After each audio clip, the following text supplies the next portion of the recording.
Hello and welcome to Newsroom's latest episode of Raw Politics.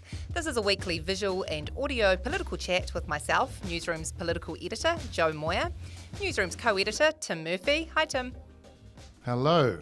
And Newsroom's national affairs editor, Sam Suchdeva. Hello, Sam. Hello, Joe. This week, we're going to be discussing the budget. Just 1 week to go until the books are opened up. And then we'll also take a bit of a look at the ACT Party this week and see what they're all about, with it now 5 months until the election. To wrap things up, we'll each offer a recommendation of something that we have enjoyed over the last week that we think that you might like too. So, to get things started, a week to go, and we're going to be at Budget Day again. I was about to say my favourite time of the year, but I would be lying. It is not. So what do we think is going to actually be happening? We've had a lot going on in terms of Cyclone Gabrielle. There's a recovery. There's all sorts of things happening in the economy. Inflation is sky high still. It kind of feels like a little bit of a mess if you're going to open up the books. So Grant Robertson is yet again in one of these situations that he's found himself in basically every year at budget year. What do you think, Tim, we're going to be seeing in a week's time? What's the big picture stuff here?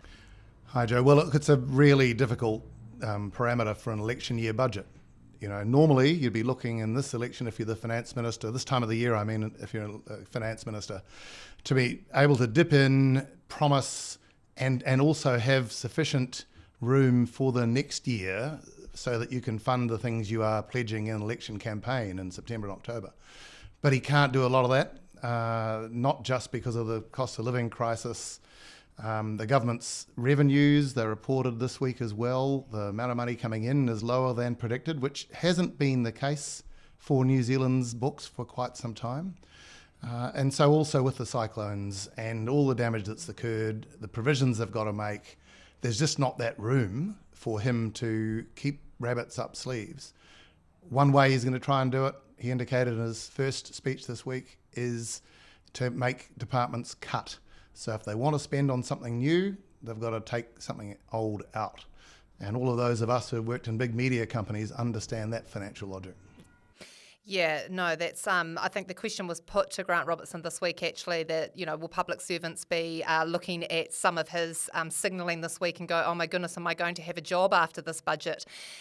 Which, of course, Grant Robertson said, no, that's not what we're talking about here. But yeah, I think you're right. There's it's expected that there needs to be some real trimming of any sort of fat. I know that a lot of ministries probably would like to think that there isn't any trimming to be done. In fact, they'd like more money.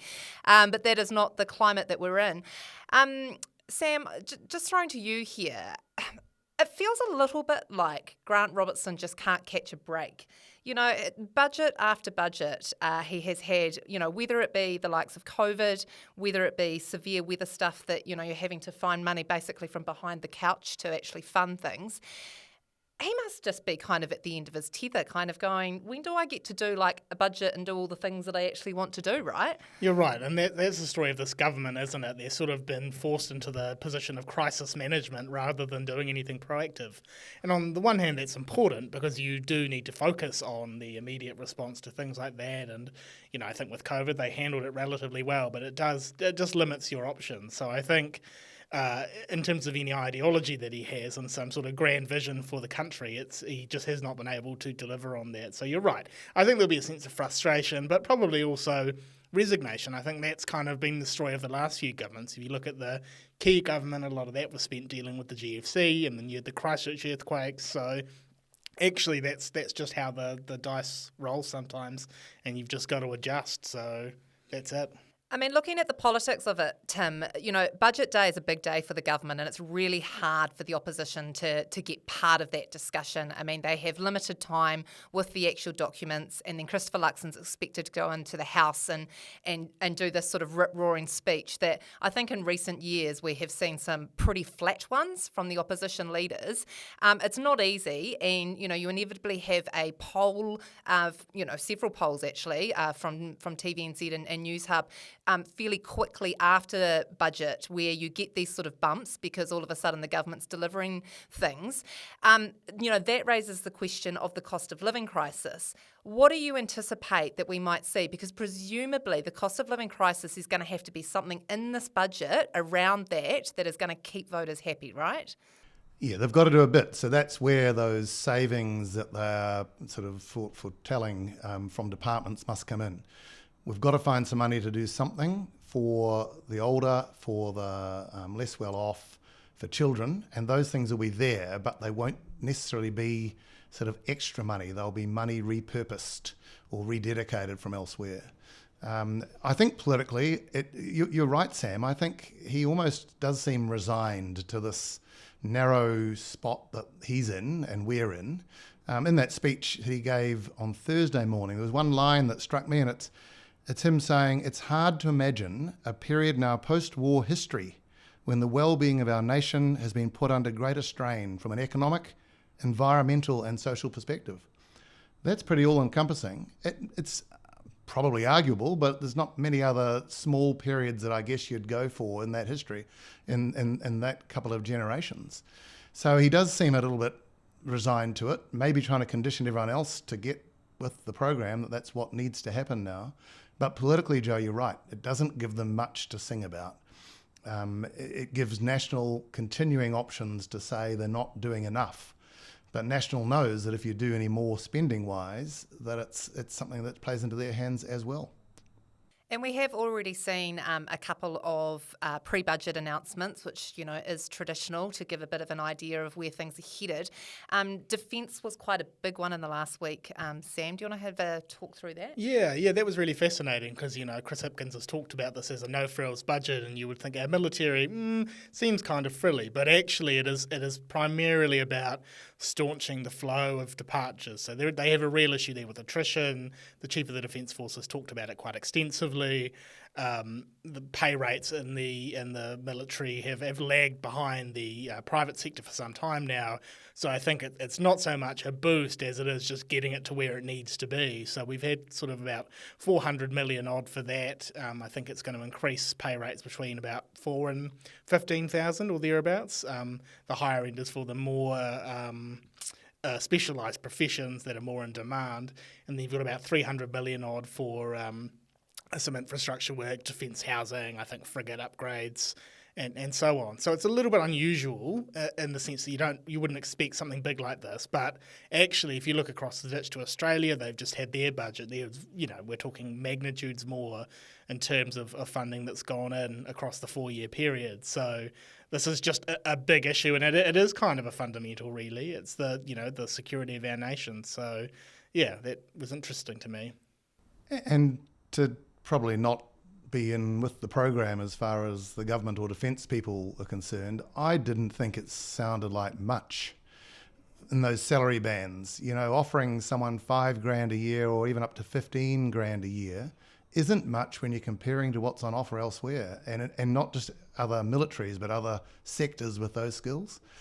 And it's a good attempt, obviously, and the government's made an attempt, but I wonder how good that is, how well it's going to work, and particularly some of the wider package was housing and facilities that they're probably going to have to do anyway. It's sort of wrapped up into what looked like a grand pre-budget announcement, but to me, I wonder how far it goes. Yeah, and we had that Anzac Day announcement, a much easier pathway to citizenship for New Zealanders living in Australia. So if you're in the New Zealand military at the moment, or you're thinking about it, maybe you say, hey, I can go over and get residency, then get citizenship in Australia, and I'm going to have much better conditions. So you're right, and I think there's been some criticism from the defence sector and people who are sort of former current soldiers, of the sense that why did this gap grow so large to begin with? I think there's meant to be some sort of index that pegs their salaries to movements in the private public sector, but that just hasn't happened. So you're right. I mean, I think the size of the increase is notable, but probably what effect it has in terms of enticing people back, it remains to be seen. I think in terms of the budget come Thursday next week, that cost of living stuff is going to be the sort of the big feature. Obviously, what needs to happen with Cyclone Gabrielle and the recovery there, it's clear that the government wants to give that some of its own oxygen, and sort of pulling some of that out of budget day, because otherwise everything just kind of gets pulled in altogether. So we have already had Grant Robertson signal this week that in the next couple of days we will see some of what they're planning to do in that recovery space. So I think it's fair to assume that this weekend we will see a fairly big announcement around that. I think $9 billion was the sort of price tag that they had put on it. But a lot of decisions that still need to be made there. Some of them immediate, some of them I guess still will be more long term in terms of that mitigation, adaptation sort of stuff that needs to be worked through as well. But I mean, just kind of lastly on the cost of living element, National's pushing hard around taxes. Tim, any thoughts? There's been a lot of chat about there not being any major changes around tax. Is Chris Hipkins and Grant Robertson doing a sneaky here, and are we going to see a minor one perhaps? Well, stand to be corrected and have egg on my face, but I think you'd have to have rocks in your head to talk about tax cuts now.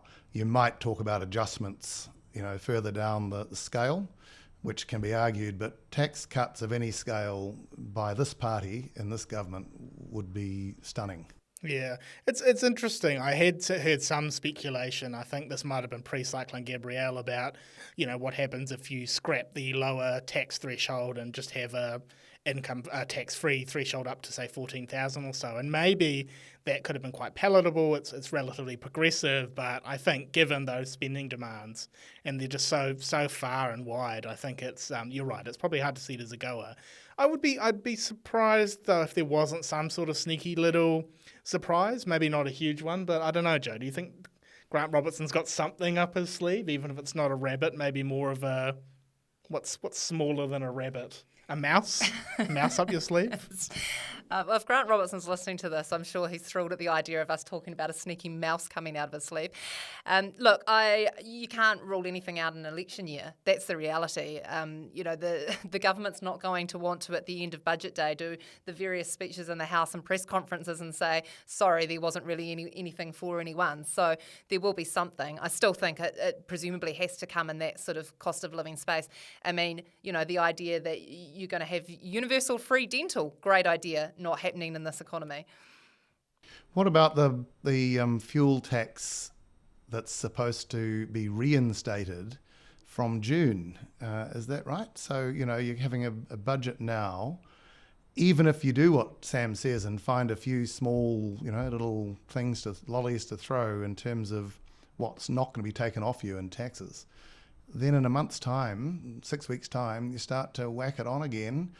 And that was programmed and can't last forever, but it's not great for the politics of a government looking to give you a bit of help along the way 3 months out, is it? Yeah, no, absolutely. It's going to be an interesting one for them when they have to deal with the consequences of that. Right, so the ACT Party. This week news broke that Federated Farmers President Andrew Hoggard has decided that he is joining the ACT Party, which was a little bit of an interesting one for the National Party, who, claim to have the farmer base as their own. So seeing Andrew Hoggard make the decision to go with David Seymour probably had some in the National Party a little bit confused. Not Jerry Brownlee, though. Jerry Brownlee said, I don't know who that is, when he was asked by journalists at Parliament about the situation with Andrew Hoggard. So maybe Jerry Brownlee answered the whole question of why the farmer base is no longer with them.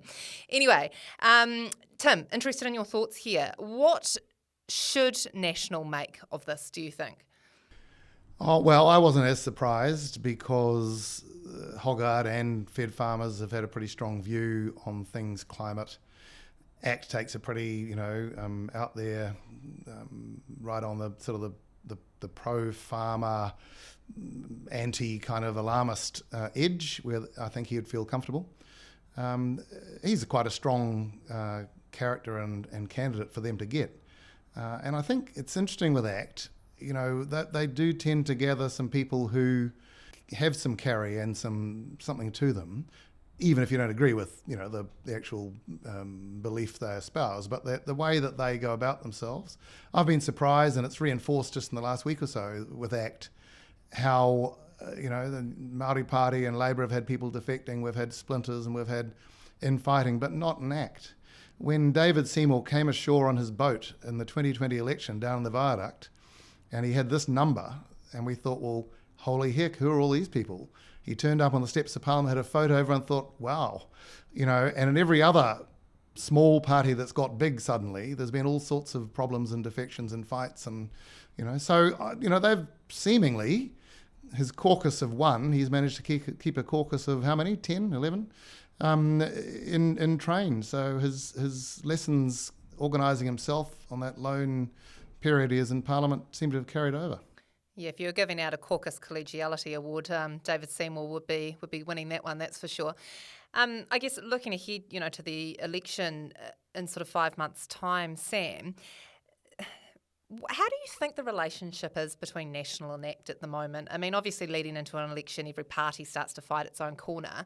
David Seymour's had some sort of fairly interesting things to say about Christopher Luxon in recent times, where he's talked about him being one of these people who just, wants to be Prime Minister. What do you make of that relationship, and how do you think it'll go leading into the election? Yeah, I mean, there's always going to be a bit of a chippy relationship there, like sort of a snappy one. This idea that, I think David Seymour's used this line before, that National campaigns from the right and governs from the centre. So it makes sense for Seymour to be saying, if you really want your true right-wing view to come through, you need to vote for us. So they're competing for votes to a degree. Things seem to have settled down. It got really antagonistic, I think, between Judith Collins and Seymour when there was a real play to fight each other for votes. But I think they've realised they need each other, and there's going to have to be a bit of a symbiotic relationship. So I think it'll be all right. Maybe things will get a bit more interesting when you have these electorate contests, Brooke Van Velden running in Tamaki, Hoggard running in Rangatiki, would that be right? Right. So, if it gets to the stage, and that doesn't affect the party vote, obviously, but there can be personalities involved, so maybe that starts to spark up a bit. But National knows that they're going to need ACT at the very least to form a government, so they don't think they can afford to be too antagonistic, and vice versa. ACT is not going to go into coalition with Labour, I think we can safely say, so they're going to have to get on, and they will. Deputy Prime Minister David Seymour, Finance Minister David Seymour? I think they'd be reluctant to hand over the keys to finance. I think Deputy Prime Minister is a really easy one to give away. To my mind, I don't think it's that significant. You're basically just the substitute teacher when the Prime Minister's out of the country. I'm not sure. What else? What are the other portfolios that they might want? Tim, have you got any thoughts, or Joe? Well, foreign affairs is always a sort of a appealing one for those who are into that, Sam, but he would surely be Deputy Prime Minister, especially if they're going anywhere near the kinds of percentages that they're showing up in polls now. Last time they got a big poll rating because Nationals was so low, surely they can't expect to keep the same rating, and if they do, how does that affect things? It would need National to be winning back a lot of Labour votes, won't it, for National to go up and ACT to hold or go up. So I think, if he's at that level, of course he should be considered or expecting to talk for Deputy Prime Minister. I don't think Finance no, because that's just the signal that National couldn't afford to send probably. Time for our newsroom audience question today. Thank you, Philip Matthews. Is Coalition of Chaos going to catch on, and which coalition would be more chaotic? Now, we're talking about the National Party, ACT and New Zealand First together, and Labour, the Greens and Te Pāti Māori. Tim, thoughts? Well, there are always coalitions of chaos to some degree, aren't they? I think parties are mostly parties of chaos as well. They bring together a whole lot of strong-minded people who are ambitious and are probably pretty impatient. But you look again at how Labour's done working with the Greens. It hasn't been a coalition, but that's got along okay. The Greens have been stiffed on quite a few things, but they've seemed to try and maintain a degree of coherence and general sort of willing to get on with the way of this government. Their own internal things lately, but it hasn't been for long been like that. But there's one particularly combustible combination, which is obviously National, ACT and New Zealand First. And it's likely that one or other of those two smaller parties won't allow that to happen. So we could well see minority coalition with, someone adding in from the side. Māori Party have already ruled out coalescing, so to talk about them as part of a coalition of chaos, Labour Greens Māori Party seems a bit specious at this stage. You agree? Maybe they change. Didn't seem to me like they had the heart for changing. Yeah, I mean, you've seen in the House this week, with everything that's gone on with Mika Whaitiri joining Te Pāti Māori, although technically still an independent MP and I think still also technically still a Labour MP. I don't know, I've completely lost track of that whole thing. Anyway, you had Te Pāti Māori co-leader Debbie Ngāti-Wapaka in the House this week talking about her members' bill around banning mining, and of course didn't get support from Labour or National for that, and in her speech said, well, none of you come near me or give me a call on October the 15th, because if you're not supporting me on this, then I'm not interested after the election. So shots fired by her, that's for sure. Sam, you as our resident hater of just about every political phrase that exists, coalition of chaos, are you into it? I'm a coalition of chaos curmudgeon. No, that doesn't quite work. It's interesting, and it's an interesting choice, and it seems quite clearly to have been borrowed from the UK, where you have the Conservative Party over there who have slung it around at Labour, UK Labour in successive elections. There is, of course, an irony there, as I think Thomas Coughlan at the New Zealand Herald and others have pointed out, that, if you've got the Tories using the line in the UK, they have not exactly been a model of stable and successful government. So it's an interesting choice to borrow it. There is also a difference, right? We are an MMP country. We have an MMP system. Coalitions are the norm, not the exception, whereas it's a bit more unusual there. So I don't think it sits as well as it perhaps does in the UK context. Having said that, National has gone to this well before. There's the infamous or famous rowing ad from 2014 when you had, I think it was Labour, the Greens and the Internet Party all bumbling around in their boat. And they tried to repeat it again, I think, in 2017 with runners. So it's a familiar message. So whether the line itself sticks or not, I don't know. But the kind of sentiment is one that they've used before, and I think they clearly think it could be successful again. It's a better phrase, though, than an attempt Megan Woods made in the House this week to start nicknaming Christopher Luxon and Nicola Willis. She went for gloomy Christopher Luxon and negative Nicola Willis, and kept referring to them by those names, and it was really lame. It won't go anywhere. Might be right, but not going to sing. No, that's sort of like a Trump thing, isn't it? Sleepy Joe Biden, Yeah, but at least Trump has got, some sort of panache to his lack of panache. Yes. It's certainly not very creative, is it? No points there. Let's wrap things up with some recommendations. Something you've watched, read or listened this week that you think that others might enjoy. Sam? Yes, I read a great story from Thomas Manch at The Post, formerly the Dominion Post, about a group of MPs who were planning a trip to Taiwan and then have kind of semi-aborted that. You've now only got 2 ACT MPs going. Quite fascinating in terms of, I guess there were logistical reasons, but also the sensitivity around this topic. And clearly that's front of mind for National and Labour. So it was really interesting to get a sense of the delicacies at play. What about you, Tim? I'm going to plug a newsroom story that we started on our site from Thursday by Vanessa Ballou down in the Deep South, looking at the Gore Council and its history of workplace and bullying complaints over 2 decades. It puts a great context on the current standoff between the mayor and the CEO down there. The story is Mud and Gore, ex-staff speak out. And I'm going to recommend Prime Minister Chris Hipkins' weekly interview with Mike Hosking on News Talk ZB this week. Now, this is pretty much just for entertainment purposes. TVNZ had Mika Whaitiri on breakfast shortly before the interview and had made some comments around why she hadn't spoken to Chris Hipkins and told him that she was defecting to Te Pāti Māori. She did one of those classic Kiwiisms where she stuck a no at the start of the sentence but didn't actually really mean to say no, but it made it sound like she didn't trust Chris Hipkins. And rather than sort of relying on the context that came later in the interview, Mike Hosking just went after Chris Hipkins and he didn't have enough information to explain it. And so he ended up just digging himself further into a hole, and it was just really, really great listening. That was such a clear case of when no does not mean no in a political sense.